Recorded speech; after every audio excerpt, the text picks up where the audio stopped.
Ok, pense à ta nourriture préférée. Qu'est-ce qui te vient à l'esprit en premier? La tarte aux pommes de ta grand-mère? De la bonne purée bien crémeuse?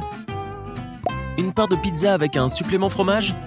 Oh, et que dirais-tu d'une queue de homard avec du beurre à l'ail? Moi, je serais comblé avec ça. Évidemment, nous aimons ces aliments réconfortants parce qu'ils ont bon goût. Mais y a-t-il aussi des raisons psychologiques plus profondes pour lesquelles nous en avons tant envie? Bien sûr que oui, et voici une liste de toutes ces bonnes raisons. Numéro 1. Les aliments doudous nous rappellent l'enfance. Une partie de la définition d'un aliment réconfortant est qu'il nous rappelle les délicieux petits plats faits maison que nous mangions quand nous étions enfants. Cela nous rappelle les moments joyeux autour de la table, que ce soit lors d'une réunion de famille, d'un barbecue ou d'une fête. Cette nourriture d'enfance nous rappelle des temps plus insouciants, si différents de notre vie stressante d'adulte. Lorsque nous consommons certains des aliments que nous associons avec ces doux moments, nous replongeons dans ces moments heureux du passé. Numéro 2. Cela nous fait tout simplement nous sentir mieux. Tu vois la scène dans les films d'amour où la fille se blottit dans son lit en pleurant à cause d'un garçon, tout en mangeant un pot de glace. L'autre chose qui définit un aliment réconfortant est qu'il est habituellement sucré ou riche en glucides. Ces aliments-là, remplis de sucre, de gras et de glucides, font en sorte que notre cerveau nous envoie le signal du bonheur, nous donnant un sentiment temporaire de bien-être et nous remontant le moral. Et si en plus, si ce petit goûter que tu manges te rappelle ton enfance, c'est encore plus réconfortant. Maintenant que j'y pense, on ne voit jamais la fille pleurer et manger des bâtons de carottes. Pas vrai? Numéro 3. Les aliments réconfortants affectent la chimie de ton cerveau. Je ne veux pas me la jouer prof de science, mais lorsque tu manges ces aliments, ton cerveau libère des produits chimiques, qui sont en fait des hormones du bonheur. Disons que tu as le cafard et que tu as envie de pâte au fromage. Si tu te sens déprimé, ton cerveau sécrète des produits chimiques tristes. Mais si tu manges les fameuses pâtes au fromage riches en glucides que tu aimes tant, tu reçois une dose d'hormones du bonheur qui détendent immédiatement ton cerveau. Youhou! Ça va tout de suite beaucoup mieux. Ce n'est donc pas de ta faute si tu as envie de manger des bonnes choses. C'est la chimie. Ah, je me sens mieux maintenant. Numéro 4, c'est une façon facile de se soigner soi-même. Nous sommes tous passés par là, manger à cause du stress. Et quand cela nous arrive, nous nous tournons souvent vers des chips ou des biscuits. Ouais, j'ai déjà fait ça.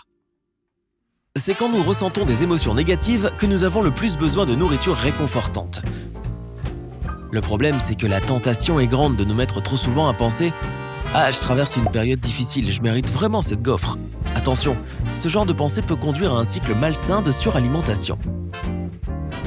Numéro 5, cela nous aide à surmonter la solitude et d'autres émotions négatives. Peut-être que tu vis loin de la ville de ton enfance et que tu n'as pas vu ta famille depuis longtemps. Tu te sens sans doute parfois un peu isolé et seul. Alors tu repenses à ces bons souvenirs d'autrefois. Tout le monde autour de la table de Noël, par exemple. L'alimentation et la famille vont souvent de pair. Tu as alors terriblement envie de cette tarte que ta grand-mère faisait toujours pour le repas de famille. Tu vas au marché, tu trouves une tarte, tu la manges et tu te sens mieux, bien qu'elle ne soit pas aussi bonne que celle de ta grand-mère. Il se peut même que tu te sentes en sécurité. Numéro 6, occasion spéciale. En parlant de la super tarte de ta grand-mère, bien sûr la période des fêtes est forcément associée à la nourriture. À l'approche de Noël, tu ressens probablement un sentiment de nostalgie et tu meurs d'envie de manger ces plats délicieux qu'on te servait à l'époque. Eh bien oui, il est tout à fait possible d'être nostalgique de la nourriture. Et manger ces plats traditionnels qui te rappellent tellement de choses pousse notre cerveau à produire de sérieuses quantités de produits chimiques du bonheur. Vivement Noël, non? Numéro 7, c'est la distraction parfaite. Arf! Tu n'as aucune envie d'étudier pour cet examen ou de faire son sort à cette pile de paperasse ou encore d'avancer dans toutes les choses que tu as à faire. La solution idéale serait de se prendre un petit goûter, non? Dans l'une ou l'autre de ces situations, nous sommes en effet soumis à un certain degré de stress. Alors, on se laisse aller à ce petit encas sucré ou salé. Cela apaise notre anxiété et nous donne une petite dose de joie avant de s'y remettre.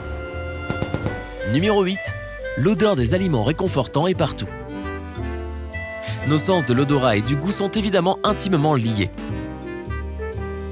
Le simple fait de sentir l'odeur de la nourriture réconfortante peut nous donner envie d'en manger. Cette odeur peut aussi être associée à de bons souvenirs, comme la maison de ton enfance. Je pense que je vais te donner un exemple qui va te parler. Les frites. Supposons que tu sois en train de conduire sur une route bordée d'enseignes de restauration rapide. Quand tu sens cette odeur de friture, tu te rappelles peut-être quand tu étais enfant et que ta maman passait au fast-food pour te faire une petite surprise spéciale. L'odorat est une chose puissante qui peut être associée aux souvenirs tout autant que nos autres sens. Numéro 9.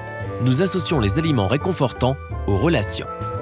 Nous avons parlé de ta grand-mère et de sa tarte. Nous pouvons aussi associer les aliments réconfortants à la cuisine de notre maman, aux moments passés avec des amis d'enfance ou des amis actuels, ou peut-être même à notre premier encart avec notre partenaire. Si tu y réfléchis, la nourriture et les relations vont de pair, même en dehors des réunions de famille. Disons que pour ton premier rendez-vous avec ton partenaire actuel, vous vous êtes rendu à une fête de village et vous avez mangé un délicieux hot dog avec plein de fromage fondu. Maintenant, si ton partenaire te manque ou si vous vous êtes disputé, tu auras peut-être envie de ce hot dog parce qu'il te rappellera des bons moments. En plus, qui n'aime pas la nourriture dans les fêtes de village? Numéro 10. Ça a tout simplement l'air délicieux ou super mignon. Tu passes devant une boulangerie, tu vois de beaux gâteaux en vitrine et tu finis par sortir avec un cookie en forme de licorne. Si nous voyons quelque chose d'attrayant, nous voulons le goûter, c'est tout à fait naturel. C'est juste une réaction humaine logique. En mangeant un adorable cookie licorne, nous avons l'impression d'appartenir nous aussi à ce monde merveilleux. Ou disons que tu vois une pub à la télé pour des nachos. Tu peux voir le fromage fondre ou dégouliner le long de la pile de chips.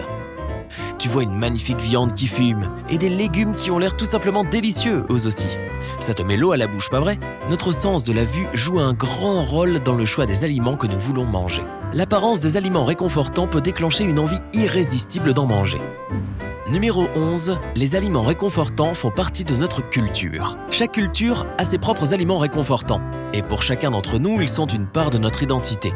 Combien de fois as-tu entendu dire dans ton enfance « Ce n'est pas grave, on va aller manger une glace et tout ira bien » ou quelque chose du genre. Cette nourriture doudou est profondément ancrée dans nos coutumes. Aux États-Unis, Thanksgiving ne peut s'imaginer sans son gâteau à la citrouille et les gens ne peuvent regarder du baseball à la télé sans des nachos ou des ailes de poulet ou du baseball sans les hot dogs. Et que serait Halloween sans les bonbons?